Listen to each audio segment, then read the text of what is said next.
Thanks for signing up and thanks for coming to watch this video.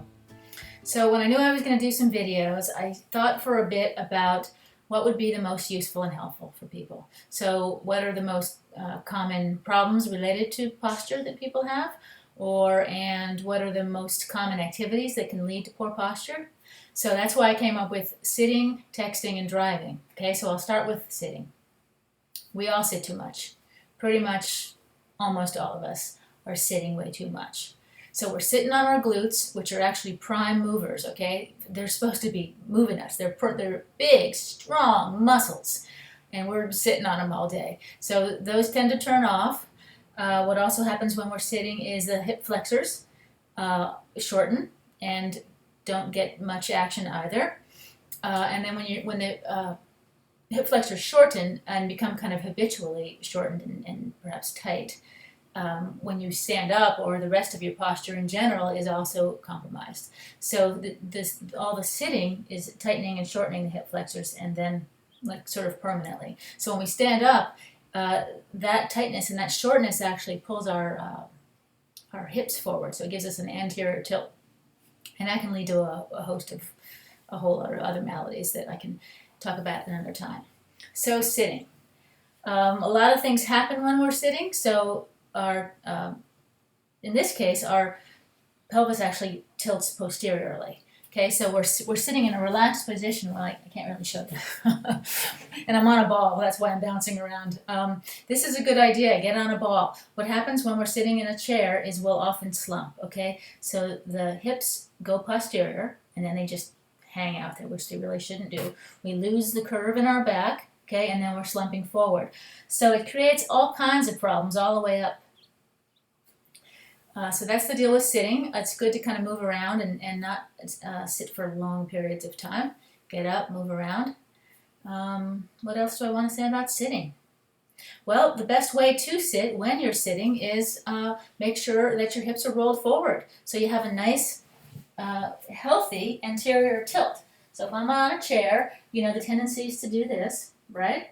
Or, something close to that for sure. You want to think about your hips, and you want to think about putting them where they're supposed to be. So you got a nice lordotic curve happening right there, okay? And then we want the shoulders right on top of our hip joints, and then ideally the ear is right above the shoulder joint. So that's creating that nice plumb line, which is proper posture. So that's sitting at its best. And let's see, let's talk about, and get one of these balls. The great thing about the ball is you can move around on it, okay? You're just stuck when you're sitting on a flat chair, and these are actually quite helpful. Mine's a little bit tall, but find one that fits you perfectly, and I recommend it. And they're kind of fun, too.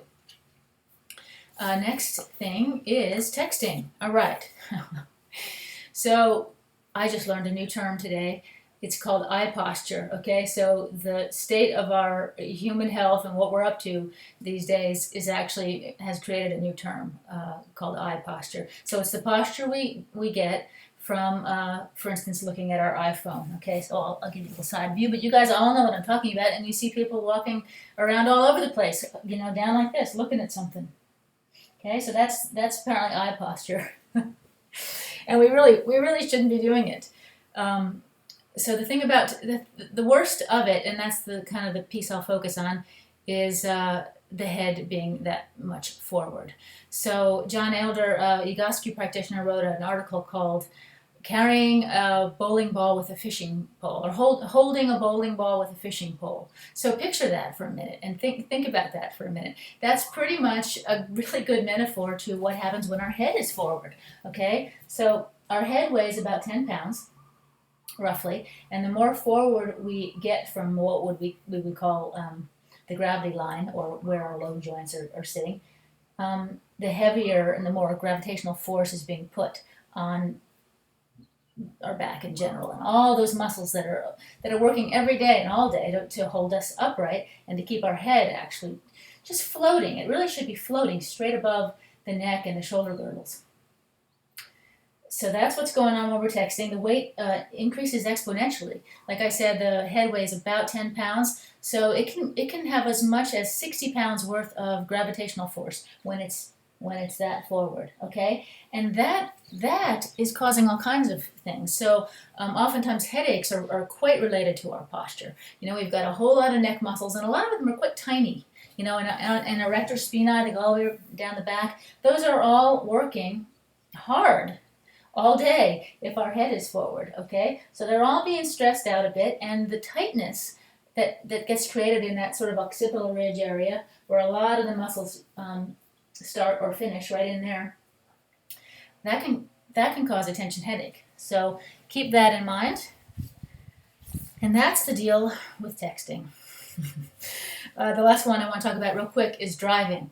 So driving's not a bad thing in and of itself, nor is texting, but it's how we're driving. It's a habituated position, okay? And I learned this actually through my own body and my own aches and pains. So it was my quadratus lumborum that woke me up to the fact that I was not in a good position while I was driving. And I'll bet you that you guys aren't either, okay? This is one thing I really want you to sort of take home and take away, is a little homework when you're in your car. So just see what your position is, okay? There's going to be probably rotation. So rotation is one of the basic postural deviations or compensations, or just movements that are outside of optimal design, which is when we're forward. One of our low joints, one side of us is forward either. That's called rotation.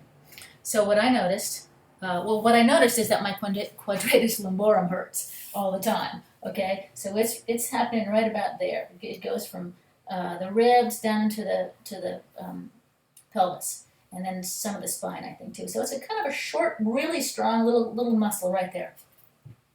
And what happens to me anyway, and probably you, when I am driving, is the push of the accelerator on that right side actually torques my hips forward. And you can see what happens when my hips go forward also, right? This shoulder's going back. So boy, do we have rotation going on. And in order for me to stay stationary, because it's a very stuck sort of stationary position when you're driving, right? You're kind of, your foot's doing a little, changing of the speed of the car, but pretty much everything else sort of stays stiff. You'll notice this. So what's happening is that right quadratus lumborum is holding fast, and it's doing a little more than its job, and it's getting overworked, and it's doing its job in a incorrect position, we could say. Okay, so I want you guys to check that out. That's the deal with driving, and just see what else is going on. I mean, you might find that things are a little bit off, and you might find that it's related to some of the aches and pains that you have. And also think about, because everything is related to everything else, so that head forward, talking about texting, you're probably doing it because most of us have our heads a little too forward. You're probably doing it when you're driving. So it's another thing to pay attention to. And how am I sitting? Because driving's got a lot of sitting going on too, okay? So practice proper sitting. Bring that head straight above the shoulder joints, and notice what your hips are doing when you're having to hold that accelerator all the time. Okay, so that's sitting, texting, and driving, and I hope you guys learned something, and thanks a lot.